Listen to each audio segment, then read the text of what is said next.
Hello నమస్తే, నేను journalist YNR. Andhra Pradesh రాష్ట్రంలో అమలవుతున్న ఇంగ్లీష్ మీడియం విద్య భవిష్యత్ ఏంటి?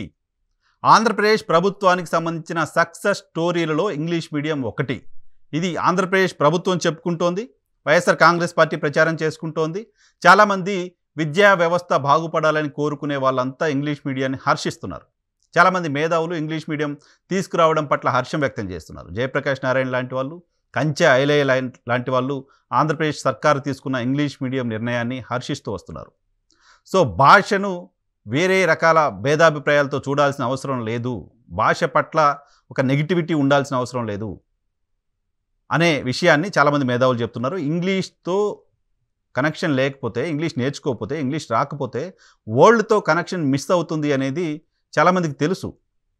ఇప్పుడు వస్తున్న ఈ టెక్నాలజీ యుగంలో, ఇప్పుడున్న స్పీడ్ సోషల్ మీడియా వీటన్నిటి యుగంలో ఇంగ్లీష్ రాకపోతే, ప్రతిరోజు అప్డేట్ కాకపోతే, ఇంగ్లీష్ వచ్చి అన్ని భాషలు వచ్చి రెగ్యులర్గా అన్ని ఫాలో అవుతున్న వాళ్ళు కూడా కొత్త టెక్నాలజీని ఏ రోజుకి ఆ రోజు అందిపుచ్చుకోవాలంటే అప్డేట్ కావాల్సిన పరిస్థితి ఉంటుంది.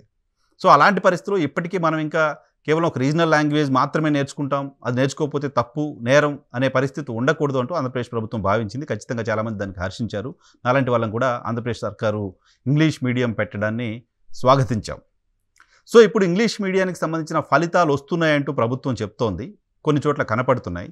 నేను ఫిజికల్గా ఆంధ్రప్రదేశ్లోని జిల్లాకి వెళ్ళి, ఓ పాఠశాలకి వెళ్ళి, అక్కడ ఇంగ్లీష్ మీడియం ఏ స్థాయిలో అమలవుతుందో ప్రత్యక్షంగా నేను చూసి వచ్చి అక్కడ విద్యార్థులతో మాట్లాడా.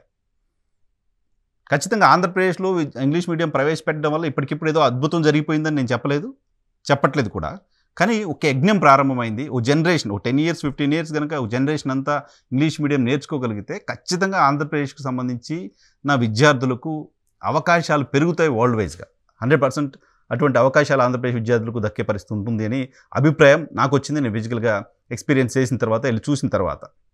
నేను ఎక్కడ ఏ స్కూల్కి వెళ్ళానంటో ఈహా టీవీలో వీడియో కూడా ఉంటుంది, మీరు చూడొచ్చు. సో ఇప్పుడు ఎన్నికలు సమీపిస్తున్న సమయంలో గతంలో ఇంగ్లీష్ మీడియంని చాలా తీవ్రంగా వ్యతిరేకించాయి జనసేన కావచ్చు, తెలుగుదేశం పార్టీ కావచ్చు. ఈవెన్ కొంతమంది భారతీయ జనతా పార్టీకి సంబంధించిన ముఖ్యమైన నాయకులు, కేంద్ర స్థాయి నాయకులు కూడా ఇంగ్లీష్ మీడియాన్ని వ్యతిరేకిస్తూ మాట్లాడారు. ఆంధ్రప్రదేశ్లోని కొన్ని ప్రధానమైన మీడియాలు కూడా ఇంగ్లీష్ మీడియాన్ని వ్యతిరేకిస్తూ వార్తలు రాశాయి. ఇప్పుడు జనసేన టీడీపీ కలిసి పనిచేస్తూ ఉన్న నేపథ్యంలో, జనసేన టీడీపీ గతంలో ఆంధ్రప్రదేశ్ సర్కార్ ఇస్తున్న ఫ్రీబీలకు ఉచిత పంపిణీలు పప్పు బెల్లాల్లాగా పనిచేస్తున్నారు, రాష్ట్రాన్ని అప్పుల పాలు చేస్తున్నారు, రాష్ట్రాన్ని సోమాలియా చేస్తున్నారు, శ్రీలంక చేస్తున్నారు అంటూ ఆరోపించాయి. అలా డబ్బులు ఇవ్వడం సరైంది కాదు, సోమరులు చేయడం అని చెప్పాయి. కానీ ఆ తర్వాత ఇప్పుడు ఆ రెండు పార్టీలు అవే హామీలను మేము అమలు చేస్తామని చెప్తున్నాయి. ఇంకా అంతకంటే ఎక్కువ డబ్బులు ఇస్తామంటూ చెప్తున్నాయి. సరే, దానికి మేము సంపద సృష్టిస్తామని చెప్తున్నారు, బట్ హామీలు అయితే అమలు చేస్తాం, ఇంకా మెరుగ్గా ఇంకా ఎక్కువ డబ్బులు ఇచ్చి అమలు చేస్తామని చెప్తున్నారు. సో వాటిని అమలు చేయడానికి సంబంధించి అవి ఉంటాయా లేదా, జనసేన టీడీపీ కూటమి వస్తాయని ఆందోళన పడుతున్న వాళ్ళందరికీ వీళ్ళ మాటలతో కనీసం ఆ పార్టీకి సంబంధించిన క్యాడర్ అయినా ఓకే మేము కూడా వస్తే అవి ఇస్తామని చెప్పి ప్రజలకు చెప్పడానికి సంబంధించిన ఒక అవకాశాన్ని వాళ్ళు ఇచ్చారు. సో ఇప్పుడు ఇంగ్లీష్ మీడియంకి సంబంధించిన అంశం పైన ఏం చేస్తారు అనేది ఖచ్చితంగా ఆసక్తి కలిగిస్తోంది, ఖచ్చితంగా కీలకమైన అంశంగా ఉంటుంది. ఎందుకంటే 5 ఏళ్లుగా లేకపోతే 4 ఏళ్లుగా ఇంగ్లీష్ మీడియంలో చదువుతున్న విద్యార్థులకు రేపొద్దున కూటమి మేము అధికారంలోకి వస్తే ఇంగ్లీష్ మీడియం కంటిన్యూ చేస్తాం అని చెప్పకుండా ఇంగ్లీష్ మీడియం ఎత్తేస్తామని చెప్తే ఈ 4 ఏళ్ళుగా ఇంగ్లీష్ మీడియంలో చదువుకున్న పిల్లల పరిస్థితి ఏంటి? పొద్దున వాళ్ళందరూ ఇబ్బంది పడే పరిస్థితి ఉంటుంది. అటు ఇంగ్లీష్ చదవాలా, ఇటు తెలుగు చదవాలా, ఏం చదవాలి ఏంటి అని దానిపైన. ఇన్ కేస్ తెలుగుదేశం పార్టీ అధికారంలోకి వస్తే ఇంగ్లీష్ మీడియానికి సంబంధించి మేము దీన్ని కంటిన్యూ చేస్తాం, వైఎస్ఆర్ కాంగ్రెస్ పార్టీ తీసుకున్న నిర్ణయాన్ని అని చెప్పగలదా? చెప్పకపోతే నష్టం ఖచ్చితంగా. లక్షలాది మంది పిల్లలు, వాళ్ళ తల్లిదండ్రులు వాళ్ళంతా ఆందోళన చెందే పరిస్థితి ఉంటుంది. ప్రభుత్వాలు మారినప్పుడల్లా స్కూల్లో మాధ్యమం మారకూడదు కదా. ఇంగ్లీష్ మీడియానికి రావడం అనేది డెవలప్మెంట్గా చూడాలి తప్ప తిరోగమనంగా చూడకూడదు కదా. గతంలో మీరు దీన్ని తిరోగమనంగా చూశారు కాబట్టి ఇప్పటికే అదే మాట మీద మీరు ఉన్నారంటే ఇంగ్లీష్ మీడియం ఉండదు మీరు వస్తే అని. లేదు, మీరు మార్చుకున్నారా, ఉచిత పథకాల విషయంలో మార్చుకున్నట్లుగానే ఇంగ్లీష్ మీడియం విషయంలో కూడా మార్చుకుంటారా, మార్చుకోబోతున్నారా చెప్పాల్సిన అవసరం ఖచ్చితంగా ప్రజలకు ఉంటుంది.